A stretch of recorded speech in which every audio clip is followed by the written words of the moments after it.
नमस्कार दोस्तों, प्रतिबद्ध क्लासेस में आपका स्वागत है। हम लोक सेवा आयोग द्वारा आयोजित सिविल सेवा परीक्षा 2024 तथा असिस्टेंट प्रोफेसर परीक्षा के प्रथम प्रश्न पत्र हेतु लगातार अभ्यास प्रश्नों को प्रस्तुत कर रहे हैं। निश्चित ही ये आपके लिए फायदेमंद सिद्ध हो रहे होंगे। ये मध्य प्रदेश की आगामी सभी प्रतियोगी परीक्षाओं हेतु भी लाभकारी हैं। तो चलिए प्रारंभ करते हैं। इसी श्रृंखला के तहत आज का हमारा पहला प्रश्न है, दूसरी शताब्दी में मालवा विजय प्राप्त की। तो दूसरी शताब्दी में मालवा में किसने विजय प्राप्त की बताना है। Option A Gautamiputra Satakarni, option B Pushyamitra Shunga, C वणवत्ता और डी है राष्ट्रकूट। तो दोस्तों इसमें सही उत्तर हो जाएगा ऑप्शन नंबर ए गौतमीपुत्र सतकर्णी। ये सातवाहन वंश के प्रतापी शासक थे। इन्होंने पश्चिमी मालवा से लेकर अनूप तक अधिकार कर लिया था और इनके अनेक शिलालेख में इसके विषय में जानकारी मिलती है। अगला प्रश्न देखेंगे, प्रवरसेन द्वितीय किसका उत्तराधिकारी था। तो आपको बताना है प्रवरसेन द्वितीय शासक किसका उत्तराधिकारी था। Option A Viplav Sen, B Viren Sen, C Sukumar Sen और डी नरेंद्र सेन। सही उत्तर हो जाएगा option number D Narendra Sen. Pravarsen द्वितीय नरेंद्र सेन का उत्तराधिकारी था। किसी प्रकार का कोई भी इसके विषय में लेख के द्वारा जानकारी नहीं मिलती है और लगभग 450 ईस्वी के आसपास इन्होंने शासन किया था। इनके कोई लेख नहीं मिलने के बाद भी इनका जो पुत्र हैं प्रवरसेन द्वितीय, इनका बालाघाट में एक ताम्रपत्र मिलता है और उसमें इनका जिक्र किया गया है। अगला प्रश्न हम देखेंगे, हंस को हराने वाले मालवा के राजा थे। तो राजा हंस को हराने वाले मालवा के जो शासक थे उनका नाम बताना है। Option A Yashodharman, B Scindia, C Bajirao और डी गोपाल वर्मा। सही उत्तर हो जाएगा ऑप्शन नंबर ए यशोधर्मन। हंस को हराने वाले मालवा के राजा यशोधर्मन थे। अगला प्रश्न देखते हैं, कलचुरी वंश के किस शासक को उज्जैनी भुजंग कहा जाता है। तो आपको बताना है कलचुरी वंश के कौन से शासक हैं जिन्हें उज्जैनी भुजंग के नाम से जानते हैं। Option A Yuvraj Dev, B Gangeya Dev, C Shankargan प्रथम और डी कर्णदेव। तो सही उत्तर हो जाएगा option number A Yuvraj Dev. Kalachuri वंश के शासक युवराज देव को मालवा की राजधानी उज्जैनी पर बार बार आक्रमण करने के कारण उज्जैनी भुजंग के रूप में जाना जाता है। अगला प्रश्न देखते हैं, बलमा नृत्य किस जनजाति द्वारा किया जाता है। Option A Baiga, B Bhil, C Gond और डी कंवर। सही उत्तर होगा ऑप्शन नंबर ए बेगा। बलमा नृत्य बेगा जनजाति द्वारा किया जाता है। यह प्रेम प्रसंग पर आधारित नृत्य है। अगला प्रश्न देखेंगे, कोरबा जनजाति की पंचायत को कहते हैं। तो कोरबा जनजाति की पंचायत को क्या कहा जाता है बताना है। ए मयारी, बी रोकरी, सी मैक्स, डी रासा। सही उत्तर होगा ऑप्शन नंबर ए मयारी। कोरबा जनजाति की पंचायत को मयारी कहते हैं और कोल जनजाति की पंचायत को गोहिया कहा जाता है। अगला प्रश्न देखते हैं, हलवा जनजाति का मुख्य निवास जिला है। तो आपको बताना है हलवा जनजाति का मुख्य निवास जिला कौन सा है। ऑप्शन ए रीवा, बी सीधी, सी बालाघाट और डी जबलपुर। तो इसका सही उत्तर हो जाएगा ऑप्शन नंबर डी जबलपुर। हलवा जनजाति जबलपुर जिले में और उसके आसपास निवास करती है। अगला प्रश्न देखते हैं, भारत की आत्मा गांव में रहती है, यह कथन किसका है। Option A Lokmanya Tilak, option B Subhash Chandra Bose, C Jawaharlal Nehru और डी महात्मा गांधी। सही उत्तर इसका होगा option number D Mahatma Gandhi. Bharat की आत्मा गांव में रहती है, ऐसा महात्मा गांधी ने कहा था। अगला प्रश्न देखते हैं, प्रत्यक्ष चुनाव किसका करवाया जाता है। तो किसका प्रत्यक्ष चुनाव होता है बताना है। ऑप्शन ए सरपंच, बी जिला परिषद अध्यक्ष, सी मुख्यमंत्री और डी प्रधानमंत्री। इसका सही उत्तर होगा ऑप्शन नंबर ए सरपंच। पंचायती राज व्यवस्था के अंतर्गत पंच और सरपंच का चुनाव प्रत्यक्ष रूप से होता है। ग्राम सभा का आयोजन सरपंच द्वारा होता है और गांव का प्रत्येक वयस्क व्यक्ति उसका सदस्य होता है और ये सारे सदस्य ही इस चुनाव में भाग लेते हैं। अगला प्रश्न देखेंगे, सामुदायिक विकास कार्यक्रम कब प्रारंभ किया गया। ऑप्शन दिया है ए में 2 अगस्त 1952, बी 15 अगस्त 1952, सी 2 अक्टूबर 1952 और डी 10 दिसंबर 1952। सही उत्तर हो जाएगा ऑप्शन नंबर सी 2 अक्टूबर 1952 को सामुदायिक विकास कार्यक्रम प्रारंभ किया गया। इसका उद्देश्य सामान्य जनता का विकास प्रणाली से अधिक संपर्क स्थापित करना था। अगला प्रश्न देखते हैं, अशोक मेहता की अध्यक्षता में पंचायती राज संस्था की एक समिति गठित की जिसने रिपोर्ट 1978 में दी थी। अशोक मेहता समिति कब गठित की गई थी। ऑप्शन ए 1975, बी 1976, सी 1977 और डी 1978। दोस्तों सही उत्तर हो जाएगा option number C 1977। Ashok Mehta समिति जिन्होंने 1978 में रिपोर्ट सौंपी थी 1977 में गठित की गई थी। अगला प्रश्न देखते हैं। 73वें संविधान संशोधन विधेयक के अनुच्छेद 243 जा में पंचायतों की आर्थिक स्थिति की समीक्षा करने के लिए कितने वर्षों में एक वित्त आयोग की स्थापना का प्रावधान है? ऑप्शन ए प्रत्येक 1 वर्ष में, बी प्रत्येक 3 वर्ष में, सी प्रत्येक 5 वर्ष में और डी प्रत्येक 7 वर्ष में। सही उत्तर हो जाएगा ऑप्शन नंबर सी प्रत्येक 5 वर्ष में। 73वें संविधान संशोधन विधेयक के अनुच्छेद 243 झ के अनुसार प्रत्येक 5 वर्ष में एक वित्त आयोग की स्थापना करने का प्रावधान किया गया है। अगला प्रश्न देखते हैं। का लैंडलॉक्ड बंदरगाह है, तो भारत का लैंडलॉक्ड बंदरगाह बताना है। ऑप्शन ए विशाखापत्तनम बंदरगाह Andhra Pradesh, option number B Jawaharlal Nehru port Maharashtra, C Paradip port Odisha और डी तूतीकोरन बंदरगाह। सही उत्तर हो जाएगा ऑप्शन नंबर ए विशाखापत्तनम बंदरगाह आंध्र प्रदेश। ये लैंडलॉक बंदरगाह के रूप में आता है। अगला प्रश्न देखेंगे। 5th Khelo India youth game 2023 में पहली बार शामिल खेलों में से नहीं है, तो कुछ गेम इसमें पहली बार शामिल किए गए थे, आपको बताना है इनमें से कौन सा पहली बार शामिल में नहीं था। Option A fencing, option B kayaking, option C rowing और ऑप्शन डी स्केटिंग। तो दोस्तों सही उत्तर हो जाएगा option number D skating. Skating 5th Khelo India youth game 2023 में पहली बार शामिल खेलों में नहीं था। पहली बार शामिल खेलों में फेंसिंग आता है, कयाकिंग आता है, रोइंग आता है। इसके अतिरिक्त कैनो स्लेलम जो गेम है वो भी इसमें था और कैनोइंग नाम का जो गेम है ये भी इसमें था। तो ये सभी वाटर स्पोर्ट्स से संबंधित हैं। अगला प्रश्न देखेंगे। खेलो इंडिया यूथ गेम्स 2023 में मध्य प्रदेश का कौन सा स्थान रहा है? आपको ऑप्शन दिए हैं। ए प्रथम स्थान, बी द्वितीय स्थान, सी तृतीय स्थान और डी चतुर्थ स्थान। तो सही उत्तर हो जाएगा इसका ऑप्शन नंबर सी तृतीय स्थान। खेलो इंडिया यूथ गेम्स 2023 में मध्य प्रदेश का तीसरा स्थान रहा है।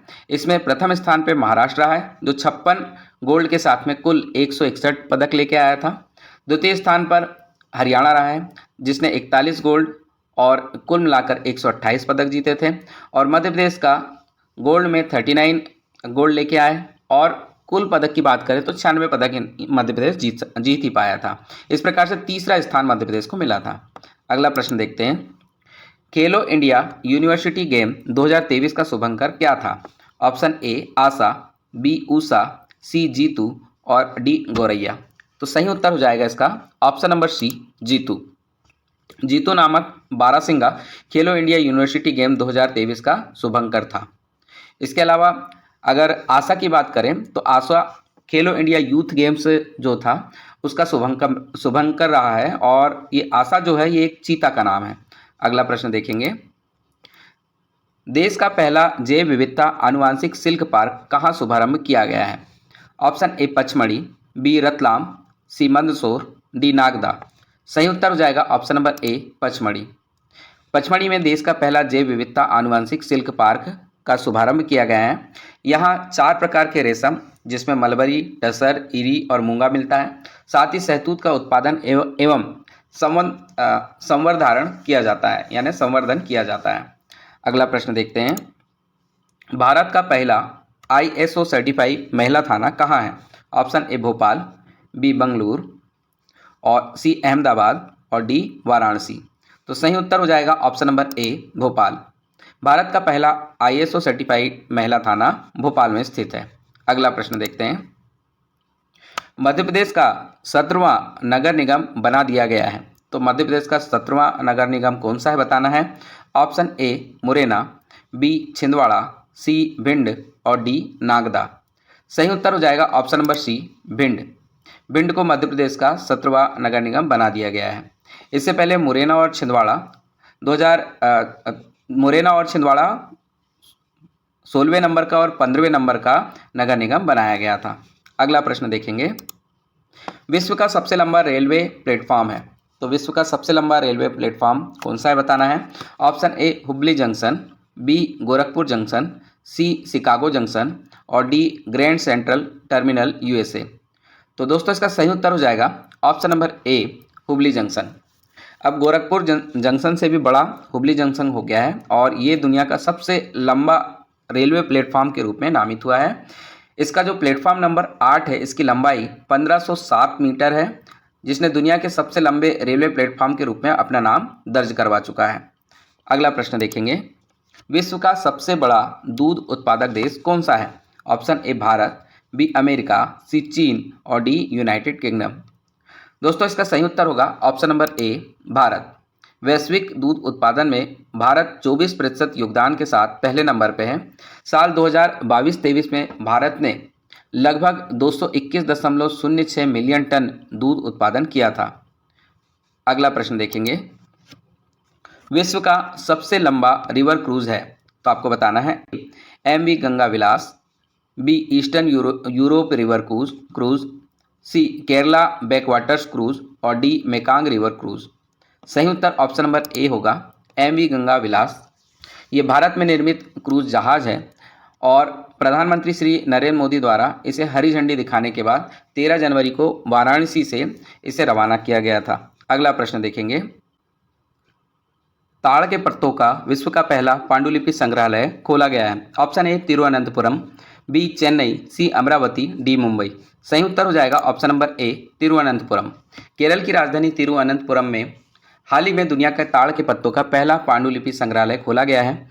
यह संग्रहालय भारत की धरती पर यूरोपीय शक्ति को हराने वाले एशिया के पहले साम्राज्य त्रावणकोर की लोकप्रिय कहानियों का खजाना समेटे हुए हैं। अगला प्रश्न देखेंगे, देश का पूर्ण डिजिटल बैंकिंग राज्य बन गया है, तो देश का पूर्ण डिजिटल बैंकिंग राज्य कौन सा है बताना है। Option A Maharashtra, B Mizoram, C Kerala, D Telangana. तो इसका सही उत्तर हो जाएगा ऑप्शन नंबर सी केरल। देश का पूर्ण डिजिटल बैंकिंग राज्य केरल बन चुका है। अगला प्रश्न देखते हैं, भारत की 13वीं महारत्न कंपनी बन गई है, तो भारत में 13वें नंबर पे महारत्न कंपनी बनी है, कौन सी कंपनी बताना है। Option A oil India limited, B REC limited, C ONGC विदेश लिमिटेड और D container corporation of India. तो दोस्तों सही उत्तर हो जाएगा option number A oil India limited Bharat की 13वीं महारत्न कंपनी बन चुकी है। अगला प्रश्न देखेंगे, देवकी भूमि बंदरगाह का संबंध किससे है। ऑप्शन ए भारत नेपाल व्यापार बढ़ावा हेतु पहल, बी भारत बांग्लादेश व्यापार बढ़ने हेतु मेघालय में केंद्रीय पहल, सी भारत श्रीलंका व्यापार समझौता और डी भारत म्यांमार व्यापार समझौता जिसके तहत बंदरगाह का विकास। तो दोस्तों सही उत्तर हो जाएगा इसका option number B Bharat Bangladesh व्यापार बढ़ने हेतु मेघालय में एक केंद्रीय पहल है जिसका नाम देवकी भूमि बंदरगाह है। अगला प्रश्न देखेंगे, घरों और व्यक्तिगत उपयोग में आने वाला PC वास्तव में क्या है। तो जो हम PC यूज़ करते हैं वो वास्तव में क्या है बताना है। Option A micro computer, B mini computer, C mainframe computer और डी है सुपर कंप्यूटर। तो सही उत्तर हो जाएगा option number A micro computer. घरों और व्यक्तिगत उपयोग में आने वाला PC या लैपटॉप वास्तव में माइक्रो कंप्यूटर है जिसके विकास का श्रेय IBM कंपनी को दिया जाता है। अगला प्रश्न देखते हैं, अगली पीढ़ी के कंप्यूटर में प्रयोग किया जाएगा, तो अगली पीढ़ी के कंप्यूटर में क्या प्रयोग किया जाएगा बताना है। Option A AI, B BI, C CI और डी DI। तो सही उत्तर इसका हो जाएगा ऑप्शन नंबर ए AI।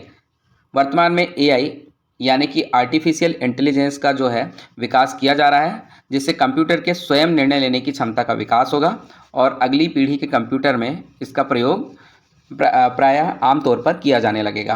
अगला प्रश्न देखेंगे, संसार का प्रथम प्रोग्रामर माना जाता है, तो प्रथम प्रोग्रामर किसे कहते हैं बताना है। Option A Charles Babbage, option B Lady Ada Augusta, C Apple company और डी IBM कंपनी। तो दोस्तों इसका सही उत्तर हो जाएगा option number B Lady Ada Augusta. इन्हें सबसे पहले प्रोग्रामर बनाने वाले के रूप में जाना जाता है और इन्हें प्रथम प्रोग्रामर के नाम से सम्मान दिया जाता है। अगला प्रश्न देखेंगे, वर्तमान पीढ़ी के कंप्यूटर में प्रयोग होता है।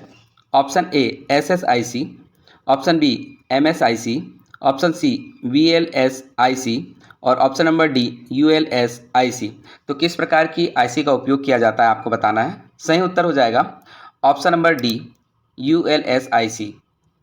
यानी आईसी जो यूज़ हो रही है उसका नाम है ultra large scale integration chip.